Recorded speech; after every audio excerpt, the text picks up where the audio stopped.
Assalamualaikum warahmatullahi wabarakatuh. Alhamdulillah ya, malam ini kita sudah masuk ke pertemuan ke-10 ya untuk mata kuliah analisa dan perancangan sistem. Nah, materinya apa saja nanti yang akan kita pelajari. Untuk pertemuan ke-10 ini kita akan lanjut ke diagram, masih diagram yang ada di dalam UML ya. Kemarin kan diagram status. Nah, sekarang kita akan berbicara mengenai diagram aktivitas. Apa itu diagram aktivitas? Nanti akan Ibu jelaskan ya bagaimana cara membuatnya, bagaimana contohnya ya, dan bagaimana studi kasusnya.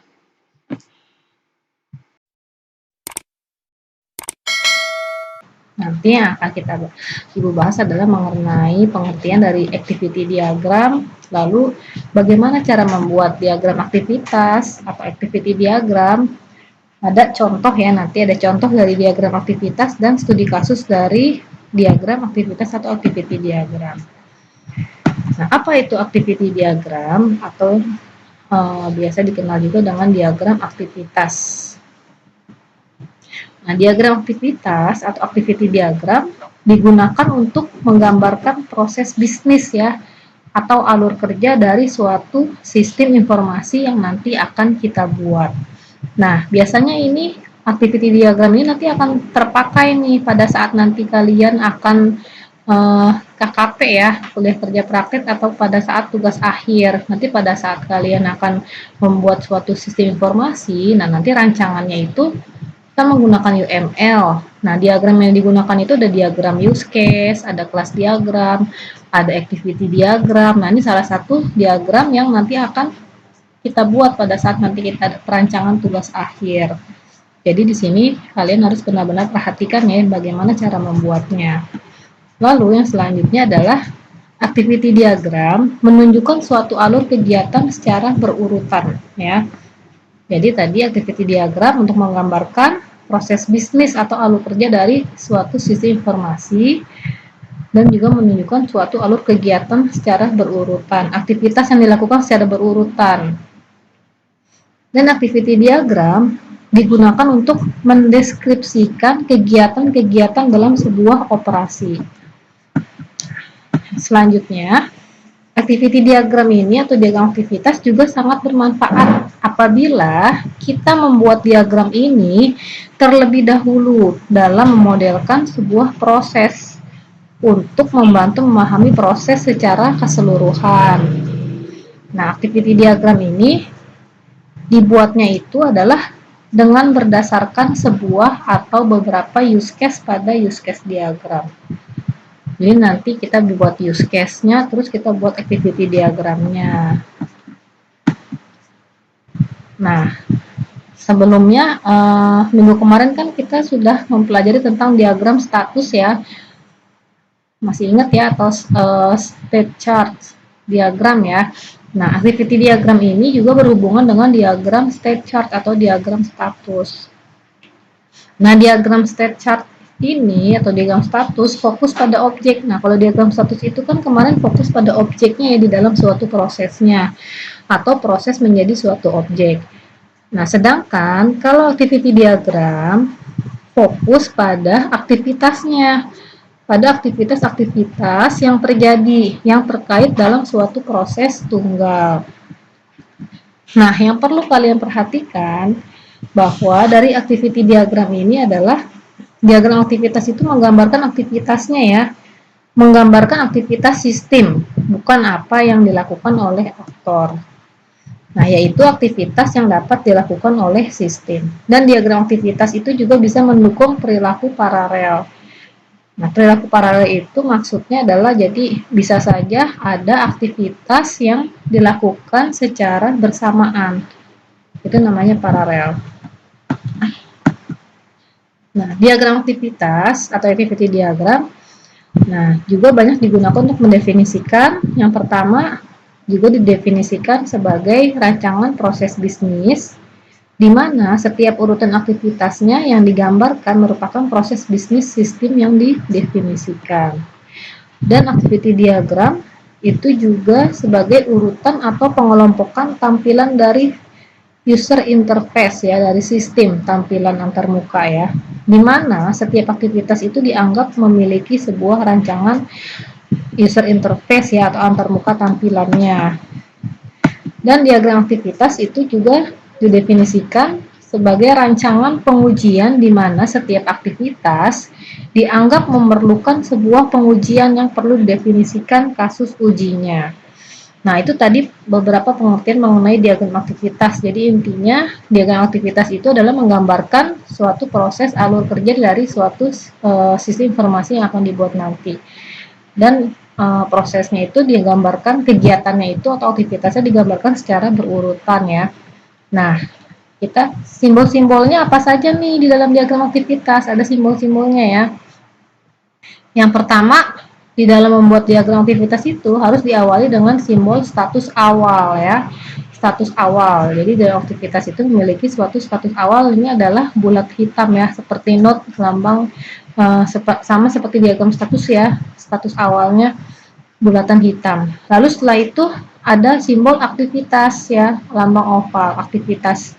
Nah, ini adalah aktivitas yang dilakukan oleh sistem. Nah, biasanya diawali dengan kata kerja.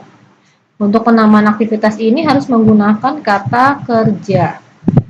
Nah, di dalam suatu diagram aktivitas juga bisa ada yang namanya pencabangan atau decision. Nah, simbolnya itu untuk pencabangan adalah belah ketupat ya.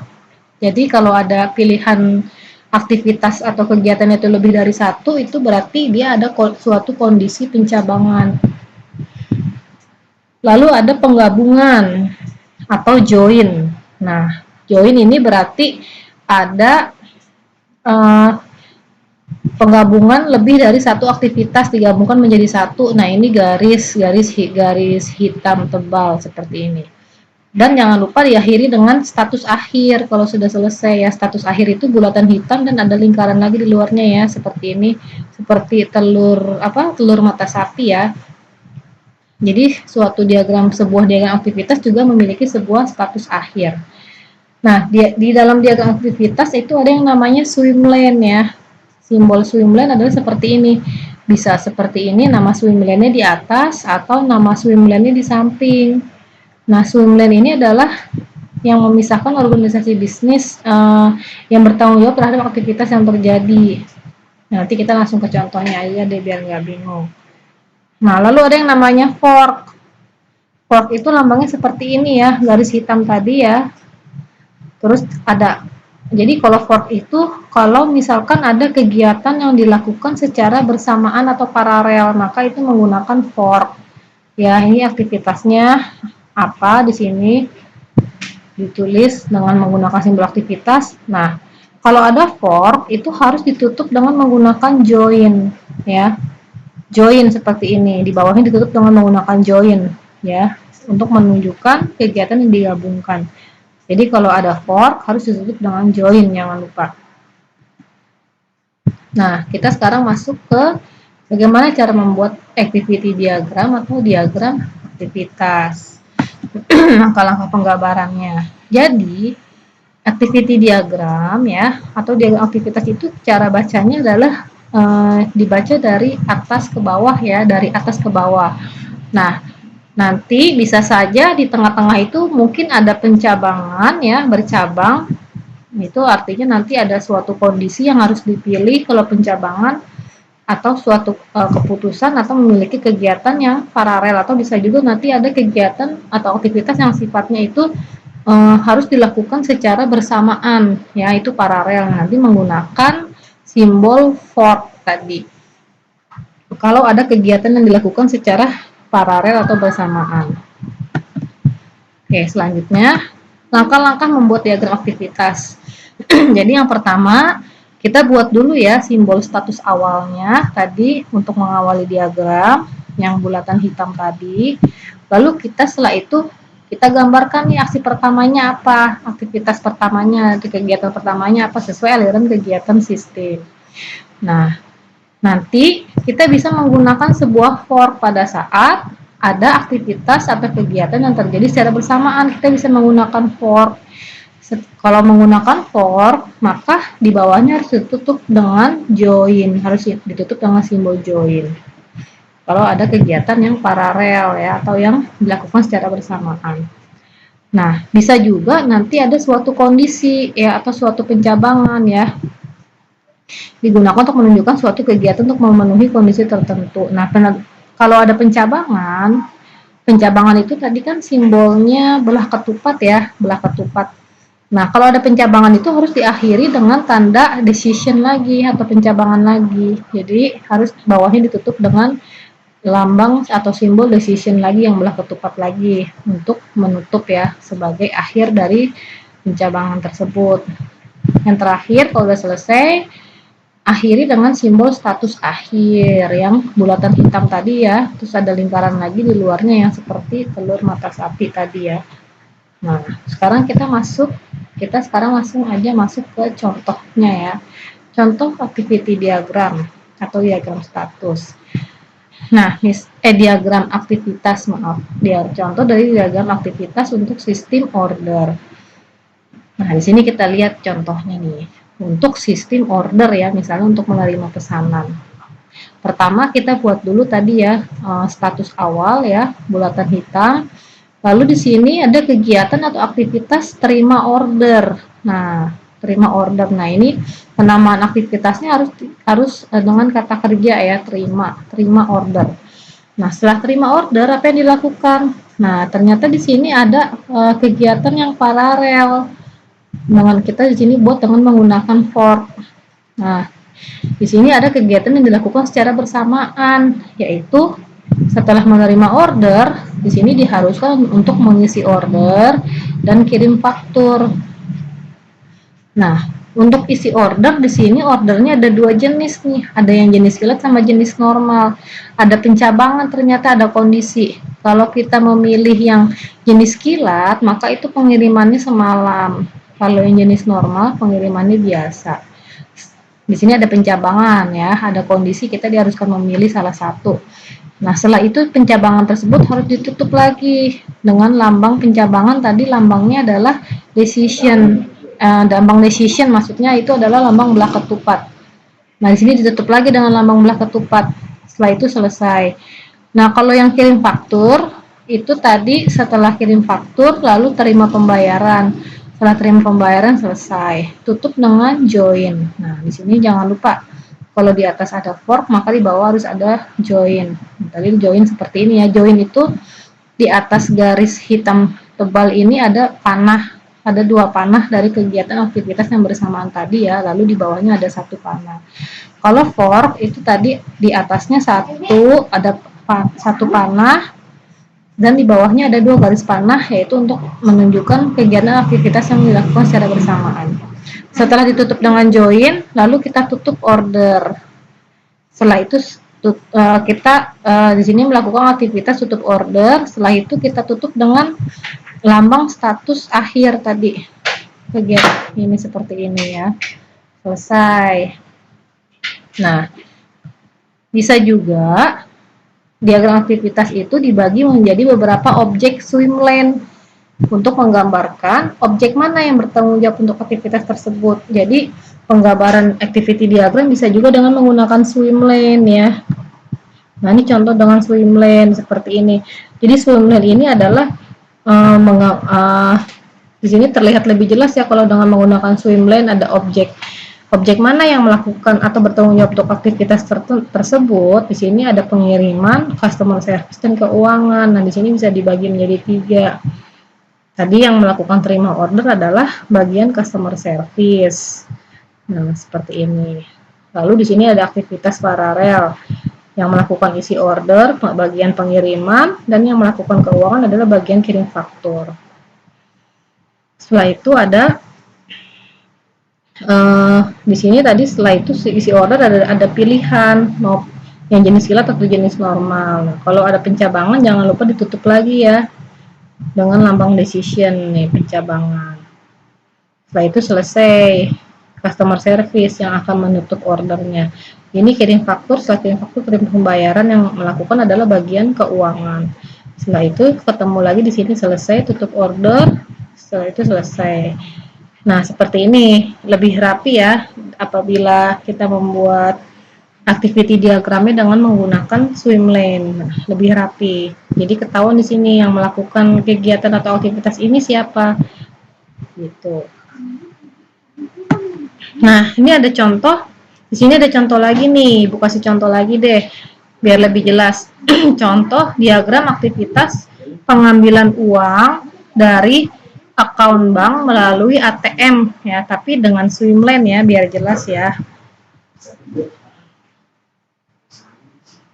Nah, ini swim lane-nya di sini ada customer, ada ATM machine, dan ada bank.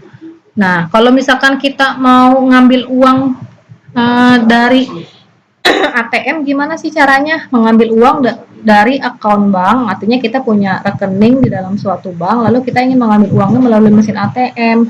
Nah, itu apabila digambarkan dengan diagram activity atau diagram aktivitas, itu bagaimana caranya? Nah, pastikan ada customer, kita bagi nih objeknya, ada customer, ada ATM machine, sama ada bank. Nah, awalnya itu yang dilakukan customer adalah start dulu ya, tadi jangan lupa start dulu, di sini status awal, masukkan kartu ATM-nya.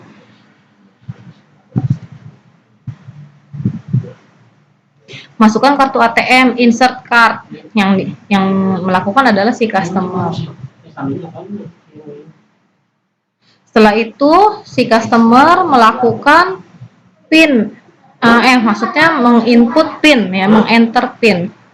PIN-nya dimasukkan berapa? Nah, enter PIN ini merupakan salah satu aktivitas. Nah, setelah di enter PIN-nya, bank akan mengautorisasi, akan dicek sama bank. Nah, di sini bank yang melakukan ya. Setelah itu ada suatu kondisi atau pencabangan, setelah diautorisasi sama bank akan dicek PIN-nya yang diinput apakah valid atau invalid ya. Kalau invalid atau salah PIN yang dimasukkan, maka dia akan keluar. Nah, di sini ada lambang decision lagi. Jadi kalau ada decision, ada keputusan, ada pencabangan di sini harus ditutup. Ditutup yang ini yang bawah. Berarti kalau invalid dia keluar dari pencabangan langsung ke sini. Nah, kalau misalkan valid, benar PIN-nya, maka dia akan lanjut. Maka kita akan sebagai customer kita akan menginput jumlah yang akan kita ambil kan, enter amount. Si customer akan menginput jumlahnya. Nah, setelah diinput jumlahnya, misalkan 100.000 ya. Nah, bank nanti akan mengecek ya, cek account balance-nya, cek saldo si nasabah bank tersebut. Nanti akan dicek apabila balance-nya itu lebih besar sama dengan amount, balance-nya masih lebih besar jumlahnya dari amount-nya, maka uangnya bisa diambil. Nah, kalau balance-nya kurang dari jumlahnya yang akan diambil, maka dia tidak bisa mengambil uang tersebut, maka dia akan langsung keluar ke sini. Nah, jangan nih ditutup pencabangannya di sini nih. Pencabangan yang ini, decision yang ini ditutup yang ini. Kalau yang ini ditutup dengan yang ini yang paling bawah. Nah, itu tadi kalau dia balance-nya lebih kecil. Kalau balance-nya lebih besar berarti kan bisa ngambil uangnya ke sini. Nah, ternyata di sini ada kegiatan atau aktivitas yang dilakukan secara bersamaan, berarti harus menggunakan lambang fork ya. Nih di sini, tapi ini karena ke samping jadi kurang kelihatan ya. Harusnya di sini setelah garis hitam tebal ini ada dua panah. Nah, yang dilakukan adalah yang pertama, si nasabahnya bisa mengambil uangnya ya, take money from slot. Lalu yang dilakukan pihak bank akan mendebit account si nasabah tersebut. Nah, itu dilakukan secara bersamaan. Setelah selesai, jangan lupa ditutup dengan join. Kalau ada fork, tadi ada kegiatan atau aktivitas yang dilakukan secara bersamaan, maka ditutup dengan join. Di sini kita tutup dengan join. Setelah itu kita tutup pencabangan yang pertama, yang ini jangan lupa. Kalau di atas ada dua pencabangan, ada dua decision, berarti di bawah juga harus ada dua decision. Ya, harus ditutup. Setelah ditutup pencabangan yang pertama, lalu si mesin ATM nanti akan menampilkan show balance. Nah, aktivitas show balance ini artinya menampilkan jumlah saldo yang terakhir setelah diambil uangnya tadi berapa. Nah, itu yang mengerjakan adalah si mesin ATM machine. Nah, setelah itu eject cardnya keluar. Setelah itu tutup dulu pencabangan yang tadi yang atas. Yang ini. Setelah itu baru cardnya keluar, eject card yang mengeluarkan adalah si ATM machine. Setelah itu si customer atau si nasabah tadi dia akan mengambil kartunya, kartu ATM-nya, take card, dan setelah itu selesai. Nah, di sini ditutup dengan status akhir ya, end. Nah, seperti itu ya contoh diagram aktivitas untuk pengambilan uang dari akun bank ya melalui mesin ATM dengan menggunakan swim lane. Nah, ini contoh yang kedua. Sekarang kita masuk ke studi kasusnya ya, studi kasus dari diagram aktivitas. Nah, studi kasusnya ini kita menggunakan sistem informasi manajemen perpustakaan yang sudah pernah kita jadikan studi kasus di contoh diagram yang sebelumnya ya. Nah, apabila dibuat dengan activity diagram, maka yang pertama adalah di sini ada tadi ya, jangan lupa ini awalnya dibuka, status awalnya dibuka, lalu start. Setelah itu di sini ada pencabangan ternyata, yaitu pencabangannya di sini apakah mau login atau mau mencari pustaka. Kalau login, maka nanti akan menampilkan menu. Setelah menampilkan menu, ada pilihan lagi nih, mau mengelola pustaka, mengelola anggota, atau mengelola pinjaman. Setelah itu keluar dari pencabangan, tutup. Setelah itu selesai. Ini harusnya di sini ada lambang fork ya. Nah, ini mencari pustaka, selesai, ditutup dengan join. Nah, itu untuk kalau tidak menggunakan swim lane. Nah, kalau misalkan kita buat activity diagram untuk informasi manajemen perpustakaan dengan menggunakan swim lane, maka di sini ada dua objek yang melakukan aktivitas tersebut, ada petugas perpustakaan dan pengunjung atau anggota perpustakaan. Nah, tadi pada saat pertama si petugas dia akan melakukan login, pengunjung akan mencari pustaka. Nah, ini yang melakukan ini aktivitas ini adalah si petugas perpustakaan. Sampai sini selesai, lalu pengunjung atau anggota akan mencari pustaka lah. Setelah itu selesai. Nah, seperti itu ya contohnya. Nah, oke. Sampai sini materinya ya untuk activity diagram. Tadi Ibu sudah berikan dua contoh, yaitu activity diagram untuk sistem order dan bagaimana cara pengambilan uang dari mesin ATM. Dan studi kasus untuk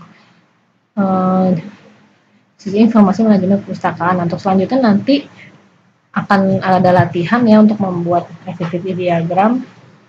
Untuk materinya sampai sini dulu ya. Oke, nanti kalau ada pertanyaan silahkan dilanjutkan via Zoom. Oke, Ibu tutup materi untuk malam ini mengenai diagram aktivitas atau activity diagram. Semoga apa yang Ibu sampaikan dapat dimengerti ya oleh semuanya. Assalamualaikum warahmatullahi wabarakatuh.